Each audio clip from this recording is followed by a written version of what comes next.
Hai semuanya, Assalamualaikum. Kembali lagi dengan aku, Lena. Udah lama nih kita nggak ngobrol-ngobrol. Oke, di video kali ini aku mau share tentang bagaimana sih cara menulis artikel yang SEO friendly. Jarang-jarang nih, supaya apa sih kok pakai SEO ya? Supaya artikel yang kita tulis banyak yang baca dan ranking pertama di Google. Penasaran? Yuk, simak baik-baik ya. Check it out. Jangan lupa like dan juga subscribe video ini ya. Kalau kalian suka, aku doain nih rezeki kalian melimpah banget. Oke, kita langsung mulai aja ya. Sebelum kita jauh ya, bahas jauh tentang cara bikin artikel yang SEO friendly, kita bisa lihat dulu pengertian apa sih SEO.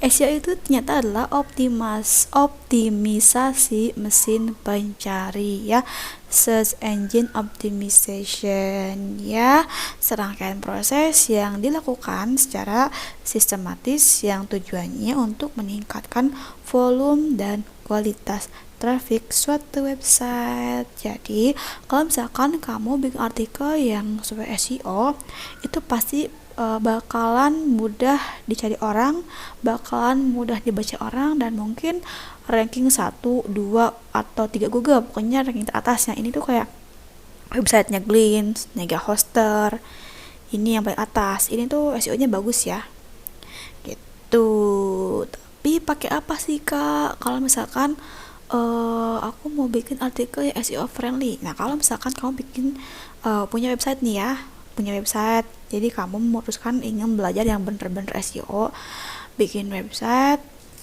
minta tolong ke orang yang ahli IT, bikinnya dari WordPress, pakailah plugin SEO yang gratis, ada Yoast ya.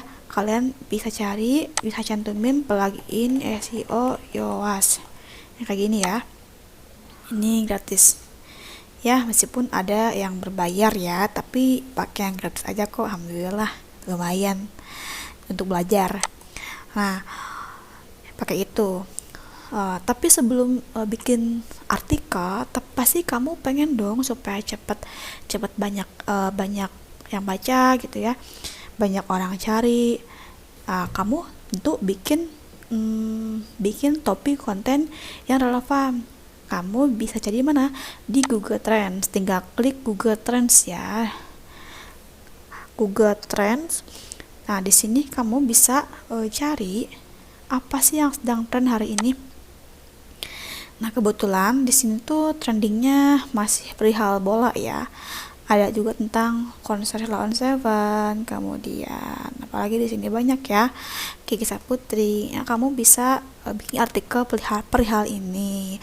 Dan untuk sumber-sumbernya, kalau sekarang musimnya IT ya, kamu bisa cari sumber yang terpercaya dari YouTube, atau misalkan kalau bikin tentang artis ya dari sosmed artisnya kayak gitu ya. Selanjutnya, selain bikin topik konten, tapi gimana kak, aku kan pengen bikin konten nih, misalkan tema tentang pertanian nih, berarti harus sesuai dengan nama websitenya dong kalau tentang pertanian. Nah, kalau misalkan tentang pertanian, berarti kamu harus bener-bener sesuai SEO, rumusnya pakai SEO, artinya pakai rumus kata kunci. Nah, untuk mencari rumus kata kunci nih ya, kamu bisa pakai Google Suggest kok, nggak apa-apa. Misalkan tentang apa ya, pakai cara ya, biar evergreen gitu, biar apa ya, biar artikelnya itu nggak kena waktu, nggak kena zaman viral. Ini yang penting kalau pakai kata cara ataupun resep, itu pasti orang akan terus cari tiap tahun, tiap bulan, tiap hari. Cara membuat pupuk. Nah, ini cara membuat pupuk ini banyak banget ya, ada pupuk kandang, pupuk cair, yang paling banyak pupuk komposnya, yang paling banyak orang cari ya. Kamu bisa bikin artikel tentang ini. Untuk sumbernya mungkin kamu bisa wawancara orang yang ahli di bidang pertanian, atau bahkan boleh banget di YouTube yang terpercaya ya, jangan yang hoax, yang emang benar-benar bagus sumbernya di sana. Kamu tinggal tulis lah, dia bikin artikel tentang cara membuat pupuk kompos kayak gitu.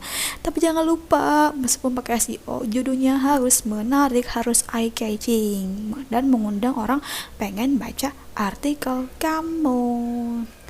Aku kasih contoh aja nih ya, artikel yang SEO friendly tapi nggak friendly banget ya. Aku iseng-iseng gosok-gosok berhadiah. Aku punya artikel, punya website pribadi namanya Puanita ID ya. Ini khusus untuk kaum wanita ya. Nah, di sini aku kebetulan bikin tentang hari libur ya. Aku memperoleh daftar hari libur pernah viral. Pencarian ini pernah viral ketika awal tahun baru 2023. Nah, aku bikinlah artikel tentang daftar hari libur. Nah, judulnya catat berikut ini daftar hari libur 2023 yang wajib kamu hafal. Sebenarnya nggak wajib dihafal, cuman ya orang pasti searching dong yang mau nyari-nyari tanggal buat staycation, tanggal buat nikah atau apa. Ya, pasti lihat-lihat tuh dong ya. Nah, kamu bisa, sebenarnya banyak ya, bisa mungkin beli kalender 2023 atau bahkan juga buka website pemerintah yang emang relevan, yang sesuai kayak gitu. Nah, ini judulnya, kalau misalkan SEO friendly, pertama adalah yang harus kalian perhatikan adalah tentang judul. Judulnya ini harus eye catching, harus orang tuh nih. Contoh di sini ya ada kata catat, itu kayak perintah. Ayo catat. Catat berikut ini daftar hari libur 2023 yang wajib kamu hafal kayak gitu ya. Dan kamu cari kata kuncinya. Misalkan di sini kata kuncinya kan daftar hari libur 2023 kok. Daftar hari libur 2023. Nah, kata-kata daftar hari libur ini harus ada di pertama, itu adalah paragraf pertama. Ini ada hari libur adalah bla bla bla bla. Nah, kata hari libur itu harus ada ya. Pertama di judul, yang kedua di paragraf pertama, selanjutnya di meta deskripsi. Meta deskripsi apa sih? Nah, kalau misalkan tadi ya, meta deskripsi, misalkan kamu tadi kan cari SEO ya. Meta deskripsi itu adalah deskripsi atau penjelasan yang mencuit sedikit ya, informasi tambahan sedikit yang orang cari. Contohnya gini, tadi kan kita lagi cari search SEO ya. Nah, ini tuh ya, apa sih SEO, apa terus itu ya yang deskripsi kecil itu namanya meta deskripsi teman-teman. Ini kan tadi cari kata kunci SEO. Ini di sini di meta deskripsinya ada kata SEO. Ini SEO adalah ini adalah namanya meta deskripsi. Kalau di sini di aku meta deskripsinya adalah ini hari libur adalah jadi ada kata apa ya? Jadi ada kata kunci hari liburnya. Tadi kan kata kuncinya di judul, kemudian di paragraf pertama, dan juga di meta deskripsi. Dan jangan lupa juga apa? Di foto. Ini AAT teks juga harus ada nih. Ini ada kata hari libur tuh, ada kata kuncinya di sini hari libur. Nah, kayak gitu di AAT teks di keterangan fotonya. Ini ilustrasi kalender gitu. Ya, itu dia tadi kata kuncinya harus ada nih, meta title, meta description. Kemudian nah jumlah kata di SEO friendly itu biasanya adalah 300 kata ya. Itu minimal 300 kata tuh. This is below the recommended minimum. Nah, ini aku masih merah ya. Harusnya itu 300 kata. Minimal banget 300 kata. Lebih bagus sih 900 lebih bagus ya. Lebih bagus lah, orang juga lebih enak gitu bacanya. Kan orang itu bukan hanya lagi viral, tapi kadang orang juga lagi nyari data. Sebisa mungkin ya artikel yang kita tulis itu mengandung beberapa data, mengandung beberapa fakta. Kalau misalkan meskipun artikel yang kamu bikin tentang resep, jadi bukan hanya resep tuh. Misalkan di paragraf pertama kamu bikin sejarahnya, bikin keunikannya kayak gitu. Jadi ada beberapa data atau fakta yang bikin pembaca kita tertarik untuk baca artikel kamu ya, seperti itu. Udah ya, meta data, meta description, jumlah katanya 900, maksimal apa sih 300 ya minimal ya. Kemudian ada juga ini nih, maaf ya, internal link sama external link. Apa sih internal link?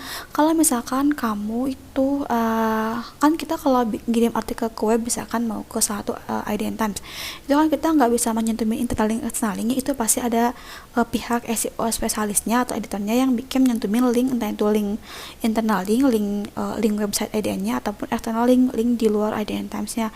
Itu pasti diatur sama editor atau enggak sama SEO spesialisnya kayak gitu. Kalau kita ya sebagai seorang content writer yang ngirim tulisan, kita hanya fokus pada kata kunci dan hal yang dan judul kayak gitu. Kayak tadi kata kuncinya harus ada di paragraf pertama. Sama juga ini nih, sama di ini maaf ya, di paragraf terakhir nih itu ada terakhir libur. Nah ini kata kunci di paragraf terakhir itu harus ada paragraf pertama, paragraf terakhir, ada teks di gambar ini, kemudian di judul itu wajib ada. Kita sebagai content writer harus tahu penempatan kata kunci itu aja. Dan hal terpenting adalah artikel yang kita buat itu adalah sesuai dengan kebutuhan pembaca. Jadi kita ini melayani pembaca, bikin artikel sesuai kebutuhan. Maka tadi kita survei dulu nih di Google Suggest ya, atau enggak di Google Trends, atau enggak kamu bisa cari-cari informasi di aplikasi ya, di di aplikasi, di TikTok, di IG, di YouTube sedang viral apa, kamu cantumkan menjadi sebuah artikel yang menarik, karena orang itu ada yang lebih suka baca daripada nonton. Ada kan, kalau nonton agak pusing mungkin ya, kalau baca itu agak lebih bernyawa gitu, itu menurut aku dia. Nah, itu dia tentang SEO friendly.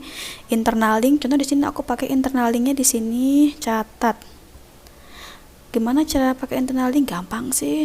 Contoh nih aku klik 2023. Klik ini, itu tinggal munculin kamu pakai link apa, tinggal kopas website apa, kopas website artikel. Misalkan aku di sini cari sumbernya adalah di sumber apa ya, dari kalau nggak salah dari website pemerintah ya. Jadi aku cantumin ke sini sebagai sumber kayak gitu. Dan externalnya adalah aku nulis di Adentam nih, jadi aku cantumin beberapa tulisan yang juga aku buat selain bukan hanya di wanita tapi di Adentam. Itu juga mempengaruhi, ada external link, ada internal link, itu dimasukkan ya. Kemudian ini banyak banget ya, image, paraphrase, meta description, ini yang hijau-hijau yang bagus ya, tapi ini aku masih punya banyak PR banget, gak sempat edit lagi internal link, padahal aku udah nyantumin ya, kenapa ini. Kemudian nah ini kata kunci SEO harus ada, ini kita perbaiki lagi ya, kita sambil ini aja deh. Nah gini aja ya, hari libur. Nah kalau kata kuncinya pakai hari libur, ini udah lumayan bagus ya. Nah sebisa mungkin kita nulis otak-atik di sini pakai Yoast ya, sebisa mungkin otak-atik supaya SEO-nya hijau, nggak merah gitu, tapi hijau. Kamu boleh kok, di sini aku ada ink tapi aku nggak berani buka ya, kamu tinggal otak-atik aja sendiri. Itu dia artikel SEO friendly ya, kalau misalkan kamu nulis di website pribadi. Tapi beda lagi kalau misalkan kamu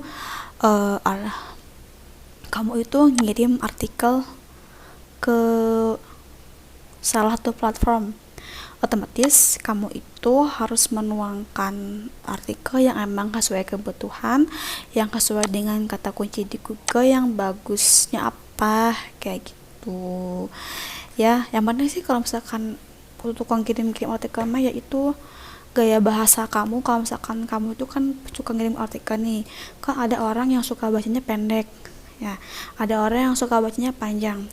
Kamu pakai bahasa kamu sendiri supaya pembacanya setia. Terus jangan lupa seperti yang tadi aku bilang, bukan hanya fokus kepada isi judul, tapi kamu bisa cantumkan beberapa fakta, jadi supaya orang tuh pengetahuannya nambah ya gitu. Mungkin seperti itu aja ya. Aku percaya di sini banyak banget teman-teman yang jago nulisnya, SEO-nya udah pintar. Mungkin pluginnya bukan pakai Yoast ya, ada yang pakai yang lain. Plugin SEO tuh banyak ya, bahkan tools SEO juga banyak ya. Mesin pencari untuk nyari kata kunci juga banyak ya. Apalagi sekarang mungkin Google itu lagi saingan sama ChatGPT, aku nggak tahu, lupa ya namanya. Pokoknya yang itu saingan Google, gimana kita juga bisa bisa nyari-nyari hal tentang SEO atau bahkan tentang lain secara cepat tanpa lambat lewat aplikasi itu. Mungkin kamu juga tahu sendirilah, kalian pasti lebih pintar nulis, lebih pintar SEO-nya dan sebagainya. Pokoknya ya kita belajar benar-benar aja yuk. Kalau kita udah bisa sesuatu langsung praktek, jangan nunggu lama-lama lah, langsung praktek aja. Dan jangan lupa jangan sombong dan tetap rajin belajar, habis belajar praktekin, karena kita tahu perkembangan teknologi itu adalah sangat cepat sekali ya. Sekian video dari aku ya, semoga bermanfaat. Bye bye, see you, assalamualaikum.